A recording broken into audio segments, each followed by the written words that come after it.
नमस्कार दोस्तों। आज हम विस्तार से जानेंगे नेपाल की मौजूदा राजनीतिक स्थिति के बारे में। यह कहानी है एक ऐसे देश की जो हिमालय की गोद में बसा है, लेकिन आज गहरे राजनीतिक अस्थिरता और संवैधानिक संकट से गुजर रहा है।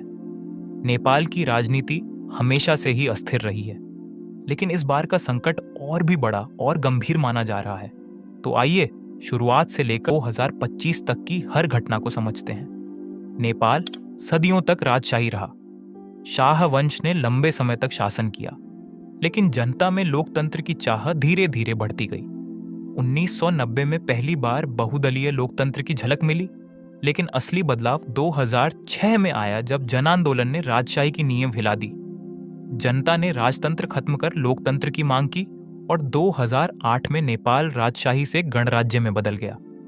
उम्मीद थी कि अब देश में स्थिरता आएगी, लेकिन इसके बाद राजनीतिक अस्थिरता और बढ़ गई। 2015 में नया संविधान लागू किया गया। नेपाल को संघीय लोकतांत्रिक गणराज्य घोषित किया गया और 7 प्रांत बनाए गए। यह संविधान ऐतिहासिक था, लेकिन साथ ही विवादास्पद भी। कई मधेशी और जनजातीय समूहों ने कहा कि इसमें उनके अधिकारों को नजरअंदाज किया गया है। संविधान लागू होते ही देश में कई जगह हिंसक आंदोलन हुए। भारत और नेपाल के संबंधों में भी खटास आ गई। भारत ने सीमा पर नाकेबंदी की, जिससे नेपाल में ईंधन और जरूरी सामानों की कमी हो गई। उस समय से ही नेपाल बार बार बाहरी दबाव और आंतरिक असंतोष का शिकार होता रहा। नेपाल की राजनीति 3 बड़े नेताओं और उनकी पार्टियों के इर्द गिर्द घूमती रही। शेर बहादुर देउबा की नेपाली कांग्रेस, केपी शर्मा ओली की सीपीएन यूएमएल और पुष्पकमल दहल प्रचंड की माओवादी पार्टी। कभी ये एक दूसरे के साथ गठबंधन करते हैं और कभी टूट जाते हैं। किसी भी दल को अकेले बहुमत नहीं मिलता, इसीलिए स्थिर सरकार बनना बहुत मुश्किल हो जाता है। 2024 का चुनाव भी इसका उदाहरण रहा। किसी दल को बहुमत नहीं मिला। अंत में प्रचंड ने गठबंधन सरकार बनाई। शुरू में उन्होंने नेपाली कांग्रेस से हाथ मिलाया, लेकिन कुछ महीनों में ही यह गठबंधन टूट गया। फिर वे ओली की पार्टी यूएमएल के साथ आ गए। इस तरह बार बार गठबंधन बदलने से जनता के बीच यह धारणा मजबूत हो गई कि नेताओं का मकसद केवल कुर्सी पाना है। जनता की समस्याओं से उन्हें कोई मतलब नहीं। 2025 में यह अस्थिरता और गहरी हो गई। प्रचंड और ओली में फिर से मनमुटाव शुरू हो गया। दोनों एक दूसरे पर वादा खिलाफी और भ्रष्टाचार के आरोप लगाने लगे। संसद में विपक्ष हंगामा करता रहा। सरकार पर भ्रष्टाचार, पक्षपात और नीतिगत असफलताओं के आरोप लगे। देश की अर्थव्यवस्था डामाडोल हो गई। महंगाई बढ़ गई, बेरोजगारी रिकॉर्ड स्तर पर पहुंच गई और विदेशी निवेशक नेपाल से दूरी बनाने लगे। जनता के बीच आक्रोश बढ़ता गया। अगस्त 2025 में काठमांडू, पोखरा और तराई क्षेत्रों में बड़े पैमाने पर विरोध प्रदर्शन हुए। हजारों लोग सड़कों पर उतर आए और नारे लगाने लगे कि उन्हें स्थिर सरकार चाहिए, न कि सत्ता की राजनीति। कई जगह पुलिस और प्रदर्शनकारियों में झड़प हुई। सोशल मीडिया पर भी सरकार विरोधी अभियान तेज हो गया। इसी बीच विपक्षी नेपाली कांग्रेस ने रणनीति बनाई कि अगर प्रचंड और ओली का गठबंधन टूटता है तो वे एक नए समीकरण के साथ सत्ता में आएंगे। उन्होंने छोटे दलों से बातचीत शुरू की। उधर ओली भी चाहते थे कि कांग्रेस से मिलकर वे प्रचंड को सत्ता से बाहर कर दें। यानी हर कोई गठबंधन बनाने में लगा था, लेकिन स्थिरता का कोई रास्ता सामने नहीं आ रहा था। 2025 के सितंबर की शुरुआत में नेपाल में वही घटना घटी जिसने देश को पूरी तरह हिला दिया। इस बार विरोध सिर्फ राजनीति सत्ता का नहीं था, यह युवा वर्ग की प्रतिक्रिया थी। ठोस नाराजगी, डिजिटल आत्मविश्वास और असंतोष का प्रदर्शन था। सरकार ने 4 सितंबर 2025 को करीब 26 सोशल मीडिया प्लेटफॉर्म्स जैसे Facebook, x, Twitter, YouTube, Snapchat, LinkedIn आदि को ब्लॉक कर दिया। कारण था कि इन कंपनियों ने नेपाल में पंजीकरण न करने और स्थानीय प्रतिनिधि नियुक्त न करने के सरकारी निर्देशों का पालन नहीं किया। सरकार का कहना था कि यह कदम फेक न्यूज, घृणा भाषण और भ्रष्टाचार के प्रचार को कंट्रोल करने के लिए जरूरी है। लेकिन इस अचानक बैन ने युवा प्रतिरोध की चिंगारी को जला दिया। सोशल मीडिया पर नेपो किड ट्रेंड शुरू हो रहा था, मतलब कि राजनीतिक वंशवाद, नेपोटिज्म के कारण सत्ता और धन के चुने हुए परिवारों के बच्चों की चमचमाती जीवन शैली और चयनित अवसरों का विरोध। यह विरोध पहले ऑनलाइन शुरू हुआ और जल्दी ही सड़कों पर उतर आया। युवा, खासकर जनरेशन ज़ीडा, 13 से 28 वर्ष की आयु समूह ने इसे सिर्फ सोशल मीडिया बैन की घटना नहीं माना। वे इसे सत्ता, भ्रष्टाचार और राजनीतिक वंशवाद के खिलाफ संघर्ष की शुरुआत मानकर सड़क पर उतर आए। उनका नारा था, यह देश हमारी पीढ़ी का है, हम इसे वापस लेने आए हैं। प्रदर्शन तीव्र हो गए और हिंसा फैलने लगी। केवल काठमांडू ही नहीं, बल्कि पोखरा और तराई के इलाकों में हजारों युवा सड़कों पर उतरे। उन्होंने संसद भवन पर धावा बोला। कई मंत्रालयों और राजनीतिक नेताओं के घरों व कार्यालयों को आग के हवाले कर दिया। पुलिस और सेना ने जवाब में आंसू गैस, पानी की तोपें, रबर की गोलियां और लाइव फायरिंग तक का इस्तेमाल किया।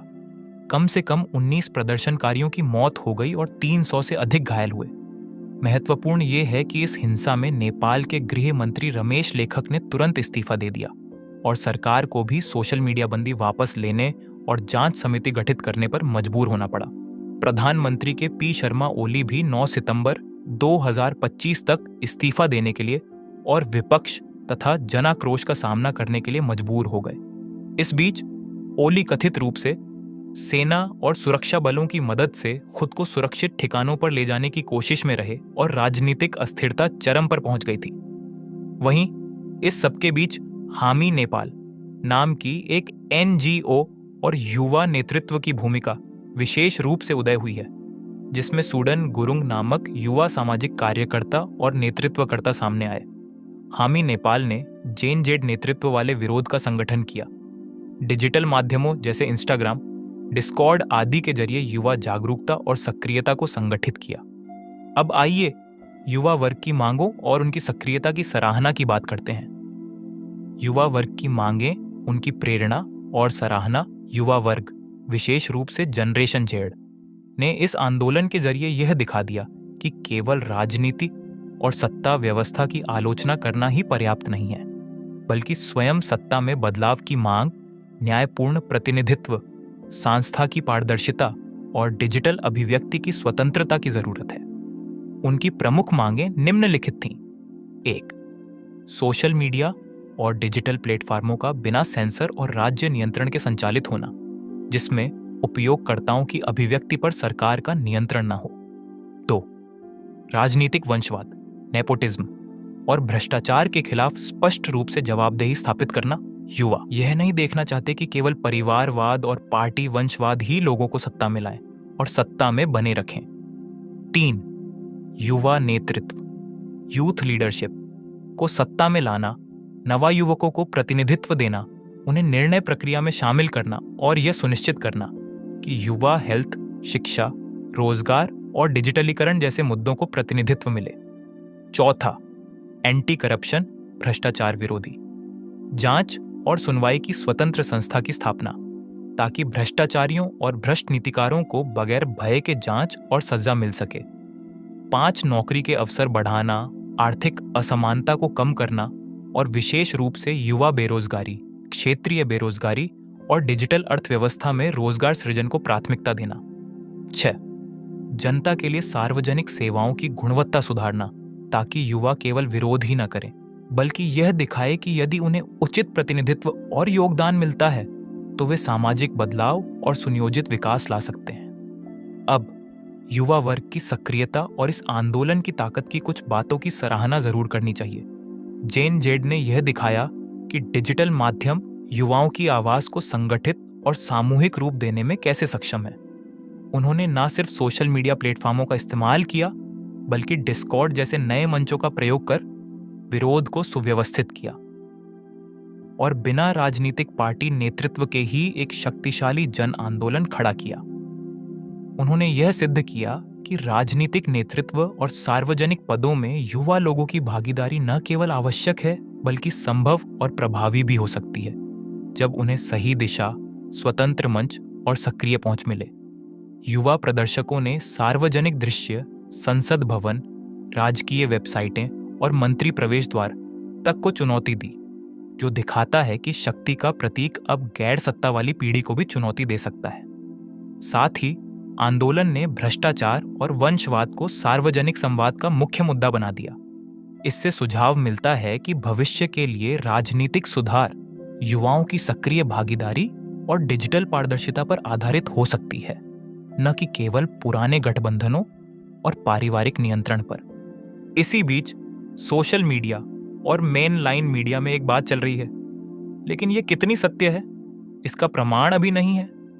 जो अप्रमाणित बातें हैं, जैसे पूर्व पीएम की पत्नी को जलाकर मारने या ओली का देश छोड़कर भाग जाना, उन बारे में मौजूदा विश्वसनीय रिपोर्ट्स और समाचार स्रोतों में ऐसी कोई पुष्ट सूचना नहीं मिली है। लेकिन इस बीच हिंसा और विरोध से आम जनता बुरी तरह पिस रही है।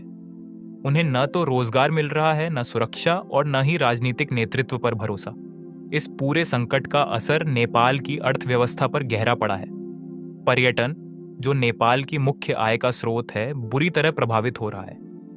विदेशी निवेश ठप है, युवाओं के पास रोजगार नहीं है और बड़ी संख्या में लोग विदेश पलायन कर रहे हैं। कृषि क्षेत्र भी प्रभावित है क्योंकि सरकार की नीतियां अस्थिर हैं। इन घटनाओं ने आम लोगों का जीवन अस्त व्यस्त कर दिया। स्कूल और कॉलेज बंद रहे, दफ्तरों में उपस्थिति कम रही, बाजारों में कारोबार ठप हो गया। कई दिनों तक लोग घरों से बाहर निकलने से डरते रहे। परिवहन व्यवस्था बुरी तरह प्रभावित हुई। किसान अपनी फसल बेच नहीं पाए और मजदूरों को रोजगार नहीं मिला। मीडिया ने इस संकट को हर तरफ से कवर किया। टीवी चैनलों और सोशल मीडिया पर लगातार लाइव अपडेट चलते रहे। कुछ मीडिया संस्थान सरकार की आलोचना करते दिखे, जबकि कुछ ने विपक्ष पर भड़काने का आरोप लगाया। सोशल मीडिया पर स्टेबल नेपाल चाहिए और लीडरशिप बदलो जैसे हैशटैग ट्रेंड करने लगे। भारत और चीन दोनों इस स्थिति पर नजर रखे हुए हैं।